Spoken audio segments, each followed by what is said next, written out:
మా Balayya cinema super hit, bumper hit, block buster అంటూ social మీడియాలో తెగ ఊదరగొడుతున్నారు అభిమానులు. మొన్న సంక్రాంతికి విడుదలైన డాకు మహారాజ్ సినిమా గురించి ప్రస్తుతం కొత్త చర్చ మొదలైంది. ఈ సినిమా సూపర్ హిట్ అంటూ ఫ్యాన్స్ జబ్బలు చరుచుకుంటే నిర్మాత మాత్రం స్టేజ్ మీద అనుకున్నంత ఆడలేదు అని గాలి తీసేశాడు. దాంతో బాలయ్య ఫ్యాన్స్ సదరు నిర్మాత మీద ఒక రేంజ్లో రచ్చిపోవడానికి రెడీ అవుతున్నారు. టైం దొరకాలే కానీ సోషల్ మీడియాలో నిర్మాతతో ఫుట్బాల్ ఆడుకోవడానికి రెడీ అయిపోతున్నారు అభిమానులు.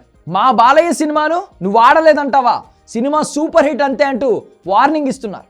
మరి బాలయ్య సినిమానే బాలేదు అని చెప్పేంత ధైర్యం చేసిన నిర్మాత ఎవరో అనుకుంటున్నారు కదూ. ఇక్కడే పోకిరి లెవెల్ ట్విస్ట్ ఉంది. ఆ మాట అన్నది ఎవరో కాదు, స్వయాన డాకు మహారాజ్ నిర్మాత సూర్యదేవర నాగవంశి. మనోడు ఎప్పుడు ఏది మాట్లాడినా వైరల్ అవ్వకుండా ఊరుకోదు. ఇప్పుడు అదే జరుగుతోంది. మ్యాడ్ స్క్వేర్ సినిమా ప్రెస్ మీట్కు వచ్చిన ఈయన దాని గురించి మాట్లాడకుండా అనవసరంగా బాలయ్య అభిమానుల ఈగోను హర్ట్ చేశాడు. డాకు మహారాజ్ నెట్ఫ్లిక్స్ వేదికగా నెంబర్ 1 ట్రెండ్ అవుతుంది కదా, మరి థియేటర్లలో ఈ సినిమా ఎందుకు అనుకున్నంతగా ఆడలేదు అంటూ మీడియా అడిగిన ప్రశ్నకు నాగవంశీ కూడా అంతే హుందాగా సమాధానం చెప్పాడు. నిజానికి ఈ ప్రశ్న విన్న వెంటనే మా సినిమా సూపర్ హిట్ అని నిర్మాత నుంచి ఆన్సర్ వస్తుందని అందరూ ఎక్స్పెక్ట్ చేశారు. కానీ నిజం ఒప్పుకున్నాడు ఈయన.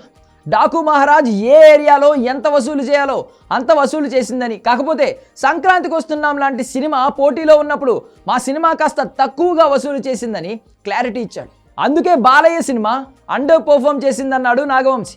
స్వయాన నిర్మాతే తమ సినిమా యావరేజ్ అని ఒప్పుకుంటే అభిమానులు మాత్రం అస్సలు ఒప్పుకోవడం లేదు.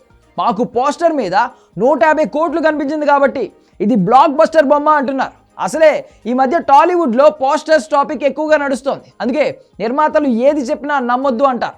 అంతెందుకు, ఇదే నాగవంశి అప్పట్లో ఒక సినిమా ప్రెస్ మీట్లో మాట్లాడుతూ పోస్టర్స్ మీద మేము వేసే నెంబర్స్ అన్నీ కేవలం ఫ్యాన్స్ కోసమే అన్నాడు. ఈ లెక్కన ఏది ఫ్లాప్ ఏది హిట్ అనేది నిర్మాతలకు మాత్రమే తెలుసు. అంటే డాకు మహారాజ్ ఫలితం ఏంటి అనేది ఈ పాటికి మీకు కూడా ఒక క్లారిటీ వచ్చేసింది కదా.